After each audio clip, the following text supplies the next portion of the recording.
So when you guys are ready, we're going to begin by looking at our basic software management in Red Hat and CentOS systems by looking at the RPM commands.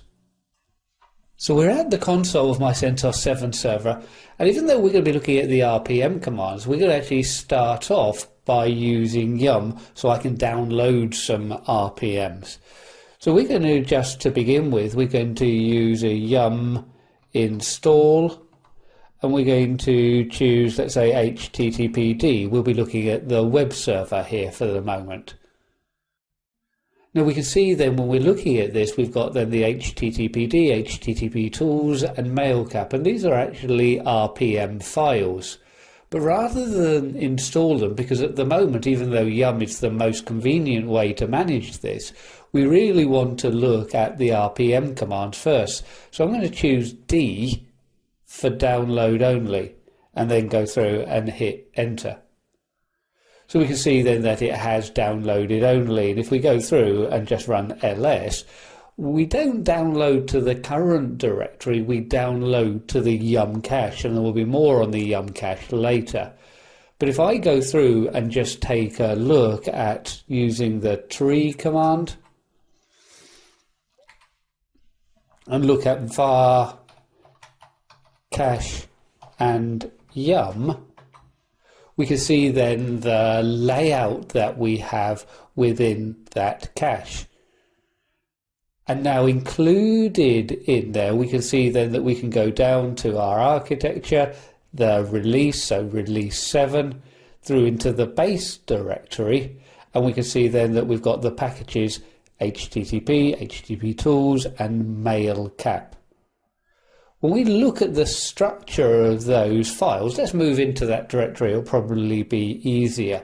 So we're going to go through and move into CD, we can use Control and L, var, cache, yum, and then x64, and then 7, and then through to base, and then through to packages. We can use tab completion as we run through and do that. So we get tab completion within our file system by default. So don't forget to use it to make life typing easier for you at the command line. When we look at the command line here, we can see that these files are shown as red, and to a degree they are zipped up archives of files and instructions of what to do with those files when they've been expanded.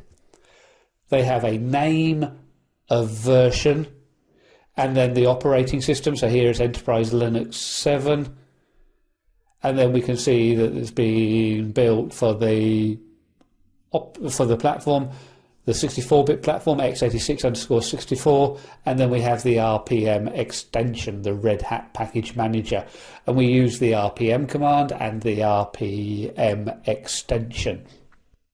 If I want to list all of the packages I have, I can use RPM-QA. So we can query all of the packages that we have currently installed.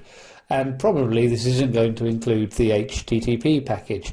So if we go through and query all, and we can go through and grep for HTTP, we can see, have we got anything there with HTTP in it? No, we don't. But let's just go through and remind ourselves that we can count the output here. So how many packages do we have? So 1,000 or so packages installed. But some of the things that we can do with RPM is run queries. So I can go through, run a query on an installed packet, give me info on the port scanner Nmap. So we can see a little bit about what Nmap is all about. If I want to see what's included with it, we can use QL, and that's going to list the contents of the package. But this is then all for an installed packet. If I want to do it before I install, let's say, the HTTP, I could go HTTP for query a Red Hat package file rather than installed package. I again for information. So I can then use my HTTP, and we can have then just a straightforward one. So we can see then a little bit about what this is. The Apache server is powerful, efficient and extensible web server. So there we have it.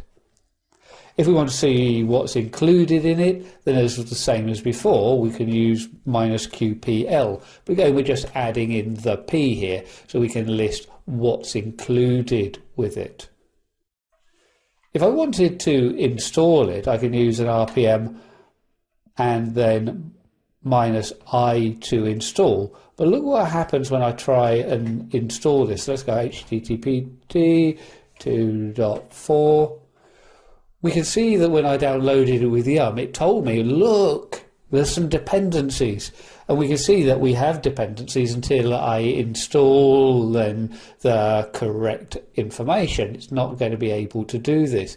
So this is why we had then the 3 packages that came down. I need a MIME types file and I need httpd.tools. So we can see that this becomes a little bit of difficulty trying to manage it directly like this. Then we're going to then have to update the MIME types file, maybe add a MIME types file in, and then going through and run the httpd-tools. So it's not necessarily the easiest thing just to run it direct from here. But we've got -I where we can install. And if we want to go and remove a package, let's go through and look at removing a package. We can use RPM -E and let's just take nmap off. So that's removed nmap, and of course we don't have the nmap RPM, but we could go back and install it using Yum. But this just gives you an idea of some of the basic things that we can manage. But this also works well for us within the file system. We can do an RPM -query file and go through, let's say, to the etc/hosts file. And we can see that actually then comes from the setup package.